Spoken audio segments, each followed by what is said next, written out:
ये तस्वीरें देखी आपने, आज़ाद भारत की ऐतिहासिक तस्वीरें हैं।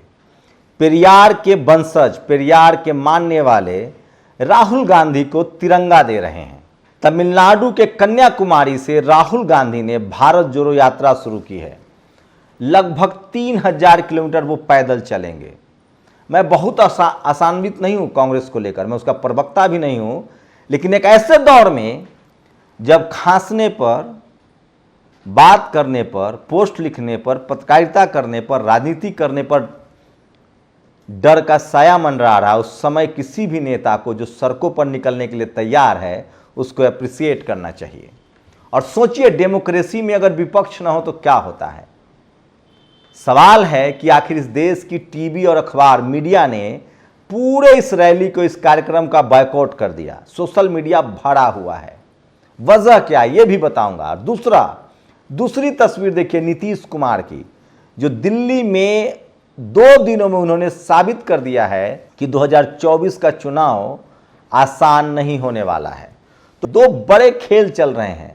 नीतीश कुमार ने राहुल गांधी से मुलाकात की, वहीं अब नीतीश कुमार दिल्ली में हैं, राहुल गांधी पदयात्रा पर निकल गए हैं। उम्र का तकाजा है, राहुल थोड़ा यंग है, 50 साल की उम्र है। नीतीश राजनीति के परिपक्व खिलाड़ी हैं, वो दलों को बांध रहे हैं। राहुल को जिम्मेदारी दी गई है कि आप देश को बांधिए। लेकिन सवाल है कि और नेता जो SC ST OBC माइनॉरिटी के लीडरशिप वाले हैं वो क्या करेंगे। वो तमाम विश्लेषण जो इस वीडियो में आपको देखना चाहिए। नमस्कार, मैं हूं शंभू कुमार सिंह और आप देख रहे हैं नेशनल दस्तक। राहुल गांधी ने आज एक यात्रा शुरू की है, भारत जोड़ो यात्रा। ये पूरी तरह से विशुद्ध रूप से राजनीतिक यात्रा और होनी भी चाहिए। सवाल है कि जब 2014 में बीजेपी आई, उसके बाद धीरे धीरे तमाम संस्थाओं पर कब्जा कर लिया गया और यहां तक कि नोटबंदी कर दी गई और 2019 में सारे पॉलिटिकल पार्टियों की कमर टूट गई। बीजेपी का हर राज्य में दफ्तर बन गया, दिल्ली में सबसे आलीशान दफ्तर बढ़ गया, फिर हर जिले में दफ्तर बन गया। किसी भी बीजेपी के सांसद, विधायक पर, उनके समर्थकों पर कोई छापेमारी नहीं हुई और तमाम हमारे और आपके जैसे आम लोगों पर जो सोचते समझते थे, बोलते लिखते थे, उनको जेल में डाले जाने लगा। रोज CBI के रेड पड़ने लगी। कोई ऐसा विपक्ष का नेता बताइए जिसको बेईमान मीडिया के सहारे CBI इनकम टैक्स को लगाकर नहीं ठहराया गया है। लेकिन सोचिए, मैं फिर कह रहा हूं, कांग्रेस इस बात के लिए दोषी है कि जब कांग्रेस का राज था तो बेईमान सिर्फ मायावती, अखिलेश यादव, मुलायम सिंह यादव, लालू यादव, शिबू सोरेन, हेमंत सोरेन और DMK होता था, जगन मोहन रेड्डी।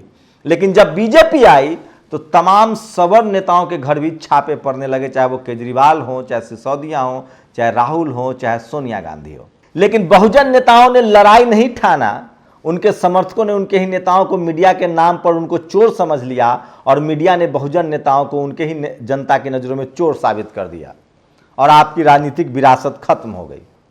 चाहे मायावती हो, लालू यादव हो, लेकिन अब लालू यादव ने वापसी की है और नीतीश कुमार उस स्क्रिप्ट के हीरो हैं और राहुल गांधी सह अभिनेता होंगे। तो आखिर होगा क्या 2024 में, होगा क्या? मैं अभी बता देता हूं क्या होगा और नहीं होगा। एक बात तो तय है कि अब वही खाएगा जो सड़कों पर संघर्ष करेगा। अब राजनीति बीजेपी ने इतना टफ बना दिया है कि कोई ये सोच ले कि घर बैठ के राजनीति हो जाएगी और इक्वेशन साध लिया जाएगा, तो ये संभव नहीं है। अखिलेश इसका उदाहरण है, मात खा चुके हैं। मायावती जी मात खा चुकी हैं। हेमंत सोरेन सत्ता में आ गए, लेकिन अगर वो अब भी सड़कों पर नहीं निकलेंगे तो बच नहीं पाएंगे। स्टालिन के स्टाइल में राजनीति करनी होगी। स्टालिन ने क्या कहा है, हर जाति का, हर कम्युनिटी का, SC ST OBC माइनॉरिटी का जज बनाना पड़ेगा। स्टालिन ने क्या किया है, हर मंदिर में हर कम्युनिटी का पुजारी होगा। स्टालिन ने क्या किया है, इकोनॉमिक वीकर सेक्शन, सुदामा कोटा का आरक्षण लागू नहीं होगा और SC ST OBC माइनॉरिटी को 69% रिजर्वेशन है तमिलनाडु में। यह है स्टालिन का मॉडल। स्टालिन के फाइनेंस मिनिस्टर क्या कहता है, हु इज मोदी? कोई कॉन्स्टिट्यूशनल बैरियर है, PhD है, इकोनॉमिस्ट है, बेरोजगारी दूर किया है, GDP बढ़ाया है, बात क्यों मानूं? ये तल्ख अंदाज में राजनीति होगी, जिसका नमूना हेमंत सोरेन ने भी दिखाया है। जब उन पर भी गाज गिरी तो विधानसभा में कह रहे थे मनुवाद, जातिवाद, ब्राह्मणवाद से लड़ेंगे। राहुल गांधी को भी समझ में आ गया है कि उनको मनुवादी, जातिवादी, ब्राह्मणवादी लोगों ने घेर रखा था। यहां तक राहुल ने कहा कि कांग्रेस में स्लीपर सेल है। तो सवाल यही है कि पार्टी कोई हो, लेकिन वहां जो जातिवादी, ब्राह्मणवादी, मनुवादी लोग हैं वो इस देश के 90% लोगों के हक अधिकार के खिलाफ हैं। और अब ये बात सबको समझ में आने लगी है। नीतीश कुमार क्या कर रहे हैं? नीतीश कुमार, राहुल गांधी की पहली बैठक होती है, लोग कह रहे थे कि नीतीश कुमार की फाइल दबी है। तेजस्वी यादव डरते हैं, ये डर खत्म हो गया है। कौन सी फाइल दबी है? कह रहे हैं कि हमारे यहां के सीबीआई का दफ्तर खोल लो। नीतीश कुमार ने आज शरद पवार से मुलाकात की है। आप कल्पना कीजिए कितना आसान है बीजेपी को हराना। जो प्लान है नीतीश कुमार का, कितना सरल और साधारण प्लान है। बिहार में जेडीयू आरजेडी गठबंधन में चुनाव लड़ेगी, कितना आसान है। चिराग पासवान को तय करना है कि वो बीजेपी के साथ हैं या बीजेपी के खिलाफ हैं। मुकेश सहनी को तय करना है बीजेपी के साथ हैं, बीजेपी के खिलाफ हैं, मसला खत्म। आरजेडी जेडीयू गठबंधन माकूल है। झारखंड में जेएमएम सोरेन की पार्टी और कांग्रेस का गठबंधन शानदार है जीत दर्ज करने के लिए। अगर इसमें बीएसपी को सीट मिल जाए तो सोने पर सुहागा। चलिए यूपी में ले आते हैं आपको। यूपी में सपा बसपा का गठबंधन एकदम आसान है हराने के लिए। दोनों लोगों के पास 20-20 सीट नहीं है, 30-30 भी नहीं है, 80 सीट है। 40-40 पर लड़ लो, 30-30 पर लड़ लो। अनुप्रिया आना चाहे तो उनको भी दे दो, राजभर आना चाहे तो उनको भी दे दो। जब बीजेपी जैसी पार्टी दे सकती है राजभर, अनुप्रिया को, तो आप क्यों नहीं? देना पड़ेगा। रावण को भागीदारी देनी पड़ेगी, क्यों नहीं देंगे? सवाल यह है मध्य प्रदेश कैसे जीतेगी बीजेपी? मध्य प्रदेश में बीजेपी को ओवैसी और मायावती जी को साथ लेना पड़ेगा। मध्य प्रदेश कैसे जीतेगी कांग्रेस? बीजेपी को हराने के लिए मायावती, ओवैसी को साथ लेना पड़ेगा। मध्य प्रदेश, छत्तीसगढ़ में कांग्रेस को, बीएसपी को साथ लेना पड़ेगा। राजस्थान में कांग्रेस को, बीएसपी को, ओवैसी को साथ लेना पड़ेगा। उसी तरह से कर्नाटक में कैसे जीतेगी बीजेपी? हारेगी। जेडीएस, कांग्रेस और मायावती जी जैसे पिछला बार हुआ था, इस बार फिर से आ जाए, आराम से हार जाएंगे ये। उत्तराखंड में ही खेल हो जाए। मायावती बड़ी फैक्टर है, लेकिन सवाल है कि आप लोग की क्या राय है? क्या मायावती जी को विपक्ष में नहीं आना चाहिए? सवाल यही फंसता है कि यूपी का मुख्यमंत्री कौन होगा?